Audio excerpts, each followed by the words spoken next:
నమస్కారం. బీఆర్కే భక్తి ఛానల్కి స్వాగతం. నేను మానస.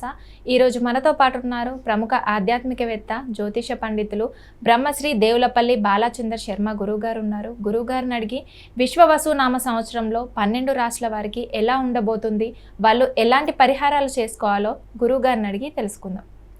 నమస్కారం గురువుగారు. నమస్కారం. విశ్వవసునామ సంవత్సరంలో అందరికీ ఎలా ఉండబోతుందో తెలియజేయండి గురువుగారు. శ్రీమాత్రే నమః. శ్రీ గురుభ్యో నమః. విశ్వవసునామ సంవత్సరంలో మనం 12 రాసుల వారికే కాకుండా అన్ని వర్గాల వారికి సంబంధించి ముఖ్యంగా మన అందరి యొక్క వాడుక భాషలో చెప్పాలంటే మనందరికీ ఎలా అయితే పంచాంగం వర్తిస్తుందో దేశ కాలమానానికి కూడా మనకి పంచాంగము అనేది ఉంటుంది. పంచాంగము అంటే తిథి, వార, నక్షత్ర, యోగ, కరణం. కాబట్టి ఒక్కొక్క ప్రాంతానికి ఒక్కొక్క విధమైనటువంటి వాతావరణం ఉంటుంది. దానికి తగినట్టుగా అక్కడ ఏం జరగబోతున్నాయి అనేటువంటిది పంచాంగం చెబుతుంది. ఉదాహరణకు మనకు ఎప్పుడో అమావాస్య రాబోతుంది, ఎప్పుడో పౌర్ణమి రాబోతుంది, ఎప్పుడు గ్రహణం రాబోతుంది అనేటువంటి విషయం కూడా మనకి ఈ యొక్క పంచాంగంలో నిక్షిప్తం చేయబడి ఉంటుంది. అలా ఈ యొక్క విశ్వవసునామ సంవత్సరంలో సాధారణంగా వర్షానికి సంబంధించిన విషయానికి వస్తుంది. ఎందుకంటే అందరూ కూడా వర్షపాతం సుగమంగా ఉంటే, వర్షం బాగా ఉంటేనే మనం పాడి పంట వ్యవస్థ అద్భుతంగా ఉంటుంది, రేట్లన్నీ కూడా కాస్త అనుకూలంగా ఉంటాయి. ఈ సంవత్సరం వర్షానికి సంబంధించి కొన్ని సందర్భాల్లో మనకి అధిక వృష్టి అని అంటారు కదా, అనుకోని వర్షాలు, అనుకోని కాలంలో వర్షం పడడం లాంటివి జరుగుతాయి. మిగిలిన కాలం అంతా కూడా వర్షం సమయానికి సానుకూలంగా ఉంటుంది. ఈసారి ఎండలు కాస్త అధికంగా ఉండే అవకాశం ఉంది. అలాగే పంటలకు సంబంధించిన విషయంలో చాలామంది అత్యాశకు వెళ్తే మన పంట ఎప్పుడు కోతలు కోయాలో అప్పుడు కోసేసి దిగుమతి చేసుకోవడం వల్ల నష్టం రాదు.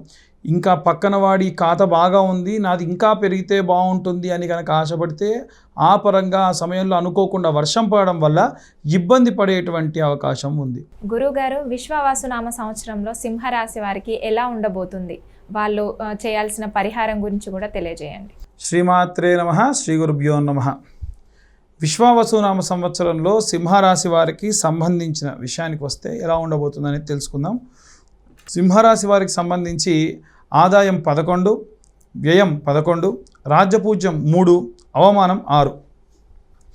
అష్టమ శని ప్రభావం వలన మానసికమైనటువంటి ఒత్తిడి, ఆదాయం ఎక్కువగానే ఉన్నా ఖర్చులు కూడా సమానంగా ఉండడం. 1,00,000 రూపాయలు సంపాదించేవాడు అప్పటి వరకు 1,00,000 చూడని వాళ్ళు 80,000 ఖర్చు వస్తే పరిస్థితి ఏమిటి, ఆ పరంగా ఉంటుంది. అలాగే ఈ యొక్క రాశి వారికి సంబంధించి సినీ రాజకీయ రంగాల్లో ఉన్నవారికి నూతన అవకాశాలు రావడము, అప్పటి వరకు మంచి ప్లేయర్స్గా ఉన్నటువంటి వాళ్ళు, అంటే వారి పార్టీలో కీలకమైనటువంటి పదవులలో ఉన్న వాళ్ళకి మంచి పదవి రావడము, లేదా పార్టీ మారడం, గతంలో ఉన్నటువంటి పార్టీకే మళ్ళీ వెళ్ళిపోవడం, ఇలాంటివి జరుగుతాయి. ఉద్యోగస్తులు ఈ నూతన సంవత్సరంలో కొత్త అవకాశాలు చేజెక్కించుకునే అవకాశం ఉంది. కెరీర్ పరంగా ప్రత్యేక శ్రద్ధ వహించాలి. వ్యక్తిగత సమస్యలతో పాటుగా ఆరోగ్య సమస్యలు వీటిని తీవ్రంగా దెబ్బతీసే అవకాశం ఉంది. కాబట్టి ఏది అశ్రద్ధ చేయడం అంత మంచిది కాదు. ఈ రాశి నుంచి శనిగ్రహం 7, 8 స్థానాల్లో ప్రవేశించిన సమయంలో వ్యక్తిగతంగా కాస్త చేసే పనులు ఆలస్యం అవుతాయి. గురువు 10, 11వ స్థానంలోకి ప్రవేశించినప్పుడు వీరి ఆర్థికపరమైనటువంటి మెరుగైన ఫలితాలు ఖచ్చితంగా వస్తాయి. అలాగే ఈ ఏడాది చివరిలో ఖచ్చితంగా శుభ ఫలితాలు ఉంటాయి. ఉద్యోగస్తులు ముఖ్యంగా దక్షిణామూర్తి స్తోత్రం చదవడం మంచిది. బృహస్పతి గ్రహానికి గాను ఒక ఆరెంజ్ కలర్ క్లాత్లో శనగలు వేసి ఆముదము అలాగే నువ్వుల నూనెతో కొత్త మట్టి చిప్పలో నవగ్రహాల్లో ఉన్నటువంటి బృహస్పతి గ్రహం, గురుగ్రహం దగ్గర దీపం ఒక 18 నెలలు వెలిగించడం మంచిది.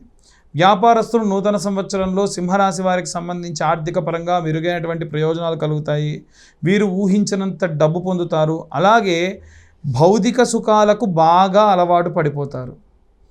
చాలామంది ఏంటంటే పలానా తింటే పలానా తాగితే బాగుంటుంది అనేటువంటి ఆలోచనతో సంపాదన బాగానే చేసినా ఈ పరంగా ఖర్చు చేస్తారు.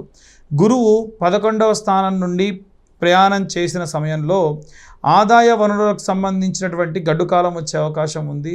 శనిగ్రహం కదలిక వలన కొన్ని ధనలాభాలు ఉన్నప్పటికీ వీరికి ఉన్నటువంటి అలవాట్ల వల్ల, వీరికి ఉన్నటువంటి మాట దురుసుతనం వల్ల ఇబ్బంది పడే అవకాశం ఉంది. అన్ని విషయాల్లో చాలా జాగ్రత్తగా ఉండాలి. నమ్మిన వారే పక్కనే ఉంటూ గోతులు తీస్తూ ఉంటారు, జాగ్రత్తగా ఉండాలి. అలాగే వీలైనంత వరకు కూడా ఈ వ్యాపారస్తులు ఎవరైతే ఉంటారో వారు మహాలక్ష్మీదేవికి సంబంధించి విశేష కుంకుమార్చన చేయించడం చాలా మంచిది. రైతులకు సంబంధించిన విషయంలో చూసుకున్నట్టయితే శని సప్తమ స్థానంలో ఉండటం వలన కొన్ని ఇబ్బందులు రావచ్చు. భూమికి సంబంధించి పనిచేసే వారికి శని సప్తమ అష్టమ స్థానాలకు ప్రవేశించేంత వరకు మధ్యస్థ కాలంలో ఇబ్బందికరంగా ఉంటుంది.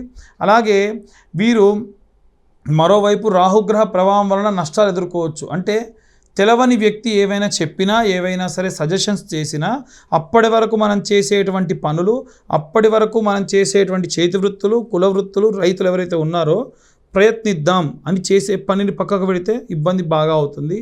ఈ సమయంలో చాలా విశేషమైనటువంటి జాగ్రత్తలు తీసుకోవాలి. సాధారణంగా రైతులు కానీ, చేతి వృత్తులు, కుల వృత్తులు చేసేవాళ్ళు మనం చెప్పకుండా వాళ్ళు చేసేది ఏంటంటే వాళ్ళ కులదేవతారాధన బాగా చేస్తారు. అది వారికి విశేష శక్తినిస్తుంది. ఈ ఏడాది సింహరాశి వారికి సంబంధించి కుటుంబంలో చాలా అనుకూలంగా ఉంటుంది. కుటుంబ సమస్యలు గతం కంటే చాలా వీడుతాయి. ఉమ్మడి కుటుంబాలు మళ్ళీ తిరిగి కలిసే అవకాశం ఉంటుంది. వీరి ఇంట ప్రశాంతమైన వాతావరణం ఉంటుంది. ఎక్కడికి తిరిగినా చివరికి మనిషి చేరాల్సింది ఇంటికి. ఆ ఇల్లు ప్రశాంతంగా లేకుంటే చాలా ఇబ్బంది. ఇంట్లో ఉన్న వాళ్ళు కూడా అర్థం చేసుకొని ఇబ్బంది పెట్టకుండా వీరిని చాలా బాగా చూసుకుంటారు. గురువు ఏకాదశ స్థానంలోకి ప్రవేశించిన సందర్భంలో వీరు సానుకూలమైనటువంటి వాతావరణము, అలాగే పెట్టిన పెట్టుబడులకు మంచి తిరిగి రాబడి, అలాగే ఏదైనా అపాయం జరగబోతుంటే ముందే తెలుస్తుంది. విద్యారంగంలో ఉన్న వారికి అనుకూలమైన ఫలితాలు ఉన్నాయి. నిత్యం విద్యార్థిలాగా ఉన్నటువంటి వ్యక్తులు కొంతమంది ఉంటారు. ఏ కొత్త విషయం వచ్చినా నేర్చుకుంటూ ఉంటారు. అది చాలా మంచిది. గురువు 9వ స్థానంలో సంచారం చేయడం వలన ఈ రాశి వారికి పోటీ పరీక్షల్లో మంచి ఉత్తీర్ణత, విజయము, అలాగే అభ్యసించినటువంటి విద్యకు సంబంధించి ఏవైనా సరే ఇంటర్వ్యూలు దాంట్లో బాగా పర్ఫామ్ చేయడము, ఇంటర్వ్యూలో వాళ్ళు సెలెక్ట్ అయినా కాకుండా వెళ్ళొచ్చిన తర్వాతకి ఒక విజయ గర్వంతో ఉంటారు చూసారా. వాడు ఉద్యోగం ఇవ్వకుండా నేనైతే అద్భుతంగా వాళ్ళకి పర్ఫార్మెన్స్ ఇచ్చా అంటారు కొంతమంది. సో అలాంటివి బాగా జరుగుతాయి. అలాగే ఈ ఏడాది సింహరాశి వారికి సంబంధించి విద్యార్థులకైతే చాలా అద్భుతంగా ఉందని చెప్పొచ్చు. అయితే విద్యార్థుల్లో కూడా కొంతమంది ట్యూషన్స్ చెప్పి మళ్ళీ డబ్బులు సంపాదించే వాళ్ళు ఉంటారు. వాళ్ళకు సంబంధించి కూడా చాలా అనుకూలంగా ఉంటుంది. సరస్వతీదేవి యొక్క ఆరాధన, వాగ్దేవి మంత్రం, ఓం వాగ్దేవ్యై నమః అనేటువంటి మంత్రం చాలా మంచిది. ఆరోగ్యపరంగా ఈ సింహరాశి వారికి ఈ సంవత్సరం అష్టమంలోకి ప్రవేశించినటువంటి శనిగ్రహ సంచారం వలన చిన్న చిన్న ఎదురు దెబ్బలు తగిలే అవకాశం ఉంటుంది. యాక్సిడెంట్స్ అయ్యే అవకాశం ఉంటుంది. నమ్మరండి, ఎన్ని రోజుల నుంచి బెడ్ రిటర్న్ అయిపోయి 15-20 రోజుల వరకు కూడా బెడ్ మీద ఉండనటువంటి వాళ్ళు కూడా బెడ్ రిటర్న్ అయ్యే అవకాశం ఉంది. రాహుకేతుల యొక్క ప్రభావం దీంట్లో చాలా ముఖ్యంగా కనిపిస్తుంది. ముఖ్యంగా పిల్లల దగ్గర లేకుండా వృద్ధాప్యంలో ఉన్న వాళ్ళు ఎవరైతే ఉంటారో దయచేసి తల్లిదండ్రులను కాస్త చూసుకోవడం. రోజు వాళ్ళకి కావాల్సింది ఏంటి, సాయంత్రం రాగానే కాలు కాస్త వత్తి దగ్గరుండి మాట్లాడితే చాలా ఆనందం. ₹1,00,00,000 రోజు తెచ్చిచ్చినంత ఆనందం పొందుతారు. అలాంటివి చేస్తే మంచిది. వీలైనంత వరకు మానసికమైన ఆందోళన వాళ్ళకి ఎక్కువ ఉంటుంది. చిన్నపిల్లలకు కానీ వృద్ధులకు కానీ ఏంటంటే పడుకున్న వాళ్ళు ఉలిక్కిపడి లేవడం ఇలాంటివి బాగా ఉంటాయి. కాబట్టి వారికి ఏంటంటే రాత్రి పడుకునే సమయంలో లేదా సాయంత్రం సమయంలో కాలభైరవ అష్టకం అని ఉంటుంది. అది చదివితే విశేషమైనటువంటి శక్తినిస్తుంది.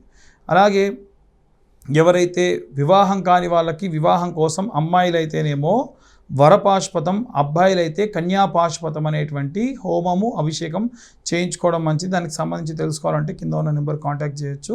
ఇవన్నీ గోచార రీత్యా చెప్పే విషయంలో మాత్రమే. పూర్తి జాతకం విశ్లేషణగా కావాలి అని అంటే కింద ఉన్న నెంబర్కి కాంటాక్ట్ చేయడం వల్ల పూర్తిగా మీ యొక్క జాతకం 60 నుండి 70 పేజీల్లో వారికి అందించడం జరుగుతుంది. దీనికి గాను ఈ 2025 సంవత్సరంలో కేవలం ₹2025 మాత్రమే ఛార్జ్ చేయడం కూడా జరుగుతుంది. ఓకే గురువుగారు, సింహరాశి వారి గురించి, సింహరాశి వారు చేయాల్సిన పరిహారం గురించి చాలా చక్కగా వివరించారు గురువుగారు. ధన్యవాదాలు.